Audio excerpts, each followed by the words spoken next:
इसी प्रकार हम वेदों और गीता जी के अनुसार साधना ना करके हम पुराणों से यदि कोई साधना कर रहे हैं, हम परमात्मा का विधान तोड़ रहे हैं। उससे हम फिर सजा के पात्र बनते हैं, भूत बनते हैं, पितर बनते हैं, पशु बनते हैं, पक्षी बनते हैं। ऐसा हमने नहीं करना चाहिए। आपको प्रमाण देते हैं। एक रुचि नाम के ऋषि थे, वो उसने शादी भी नहीं करवाई थी, वेदों को पढ़ा जाना, तो वो साधना करते थे। 40 वर्ष की उम्र हो गई थी, 40-45 वर्ष के प्रौढ़ हो गए थे। एक दिन उसको उनके 4 पूर्वज यानी पिताजी, दादाजी, परदादाजी और तीसरा दादाजी वो दिखाई दिए। उन्होंने कहा, बेटा रुचि, तूने शादी क्यों नहीं कराई? आप शादी कराओ, हमारे सरहद निकालो। तो रुचि कहता है, पितरमहो, वेद में ये कर्म कांड, श्राद्ध आदि निकालना तो मूर्खों का मार्ग बताया है, अविद्या कही है। फिर आप मुझे क्यों इस शास्त्र विरुद्ध साधना में लगाना चाहते हो? पितर भी स्वीकार करते हैं कि हाँ बेटा, ये तो सही है कि वेद में इस कर्म कांड को अविद्या ही कहा है। फिर भी कहते हैं ऐसा है वैसा है। उसको मूर्ख बनाने के लिए अपनी वो तिगड़मबाजी लगा के उस प्यारी आत्मा को भी डरा धमका के और अपने साथ नरक में डाल लिया। अब जब खुद कह रहे हैं कि वेद में सही लिखा है कि ये तो है मूर्खा की पूजा, और फिर कहते ना बेटा तो ये तो करना ही पड़ेगा, या कोई बात हुई? अब देखिएगा मार्कंडेय पुराण, इसमें आपको दिखाते हैं रुचि ऋषि की कथा। ये मार्कंडेय पुराण है, मार्कंडेय पुराण, सचित्र मोटा टाइप, केवल हिंदी, संक्षिप्त, गीता प्रेस गोरखपुर से प्रकाशित है। गीता प्रेस गोरखपुर जो है हिंदू समाज के लिए ISI मार्क है। मार्कंडेय पुराण सब गीता प्रेस गोरखपुर से प्रकाशित है। प्रकाशक हैं एवं मुद्रक गीता प्रेस गोरखपुर, गोविंद भवन कार्यालय, कोलकाता का संस्थान। इसके 243 पृष्ठ पे 42 पे आपको दिखाते हैं। प्रश्न नंबर 242, संक्षिप्त मार्कंडेय पुराण, रोच्य मुनि की कथा, रोच्य मुनि की उत्पत्ति कथा। मार्कंडेय जी कहते हैं, ब्रह्मन पूर्व काल की बात है, प्रजापति रुचि ममता और अहंकार से रहित इस पृथ्वी पर विचरते थे। उन्हें किसी से भय नहीं था, वे बहुत कम सोते थे। उन्होंने न तो अग्नि की स्थापना की थी, उन्हें अपने लिए घर ही बना रखा था। वे एक बार भोजन करते और बिना आश्रम के ही रहते थे।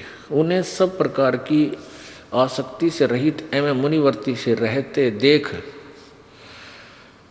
उनके पितरों ने उनसे कहा। पितर बोले, बेटा, विवाह स्वर्ग और अपवर्ग का हेतु होने के कारण एक पुण्यमय कार्य है, उसे तुमने क्यों नहीं किया? गृहस्थ पुरुष समस्त देवताओं, पितरों, ऋषियों और अतिथियों की पूजा करके पुण्यमय लोकों को प्राप्त करता है। मोक्ष नहीं, पुण्यमय लोकों को प्राप्त करता है। वह सभा के उच्चारण से देवताओं को, शब्द से पितरों को तथा अन्नदान, बलि, वैश्वदेव आदि से भूत आदि प्राणियों एवं अतिथियों को उनका भाग समर्पित करता है। पितृ पूजा, भूत पूजा, ये कर्म कांड है। बेटा, हम ऐसा मानते हैं, गृहस्थ आश्रम को स्वीकार न करने पर तुम्हें इस जीवन में क्लेश पर क्लेश उठाने पड़ेंगे तथा मृत्यु के बाद और दूसरे जन्म में भी क्लेश ही भोगने पड़ेंगे। रुचि ने कहा, पितरगण, ये देखो, ये सारे भूत इकट्ठे हो रहे, ये देखो, ये रुचि ऋषि खड़ा है नीचे और ये ऊपर चारों भूत इकट्ठे हो गए, इसको देखिए। अब न्यो पितार दादार परदादार चौथा दादा दिख जा, कलदा बैठ जा आदमी का है। तेरे भूता ने नो डगम कर रखे हम, तो ऐसे फिर कुछ श्रद्धा बन जाती है। जो ना बेरा एक कुएं में गिर गया, कोई दरिया में बह रहा है, मान लिया आपका पिताजी, तो आप उसको गेल छलांग लगा के क्या उसको बचा सकते हो? नहीं। उसको निकालने का तरीका कोई रस्सी फेंक दे और कहे इसको पकड़ लो, तुम भी बाहर आ जाओ। और अब ये तो दरिया में डूब चुके थे, अपने बच्चे को कह रहे तू भी आ जा हमारे साथ, यहीं आ जा, यानी ये कर्म कर और मर कुएं में पड़ गए। अब देखो, रुचि ने कहा पितृगण परिग्रह मात्र ही पर्यटन दुख एवं पाप का कारण होता है तथा उससे मनुष्य की अधोगति होती है। यही सोचकर मैंने पहले स्त्री संग्रह नहीं किया। मन और इंद्रियों को नियंत्रण में रखकर जो ये आत्म संयम किया जाता है वह भी परिग्रह करने पर मोक्ष का साधक नहीं होता। ममता रूप कीचड़ में सना हुआ होने पर भी ये आत्मा जो परिग्रह शून्य परिचित जल से प्रतिदिन धोआ जाता है वह श्रेष्ठ प्रयत्न है।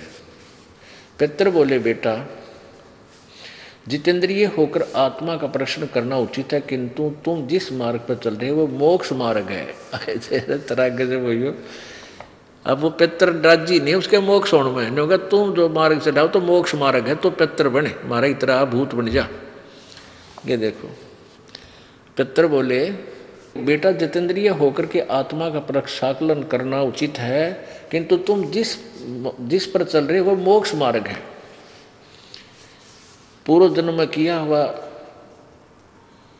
मानव का शुभ अशुभ कर्म सुख दुख में भोगों के रूप में प्रतिदिन भोगने पर ही क्षीण होता, जिसा इन्हें ज्ञान था। आगे देखो, रुचि ने पूछा पितामहो, वेद में कर्म मार्ग को अविद्या कहा गया है, फिर क्यों आप लोग मुझे उस मार्ग में लगाते हो? पितर बोले यह सत्य है कि कर्म को अविद्या ही कहा गया है, इसमें तनिक भी मिथ्या नहीं। फिर के टट्टू रह गया, फिर क्या रह गया पितरो, ये मरवा दिया बोला आदमी और गेल ला लिया।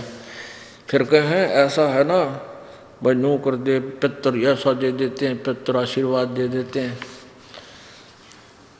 पितर इतना तो कर दे मैं इसका थन खराब कर दे, लेकिन ठीक नहीं कर सकते। ठीक तो परमात्मा ही करेगा आशीर्वाद दे के उसके नाम पे। तो अब देखो, ये खुद कह रहे हैं कि इसमें कोई झूठ नहीं भाई, सैत या अविद्या, इसमें तनिक भी मिथ्या नहीं। फिर के बच गया बात पक्ष है, फिर इसको भका भकू के ला के पीछे इन्होंने बोला, ये यो कहने लगा जी मैं तो बूढ़ा हो गया, मैंने कौन लड़की देगा, 40 साल की उम्र होगी मेरी, 42-45 की। तो ये पितर बोले तू तप कर ले। उसने तप किया। फिर एक स्त्री आई अपनी लड़की ने लेकर, एक ऋषि जी आप मेरी लड़की से शादी कर लो। जब उसने शादी करी और फिर पितर वाले खड्डे में रुचि फिर पड़ गया, आप बिगड़ गया। ए परमात्मा, ए बंदी छोड़। और वो पितर खुद कहे तू तो मोक्ष मार्ग पर लग गया, गलती कर दी, पितर नहीं बना, वो पितर बनवा दिया।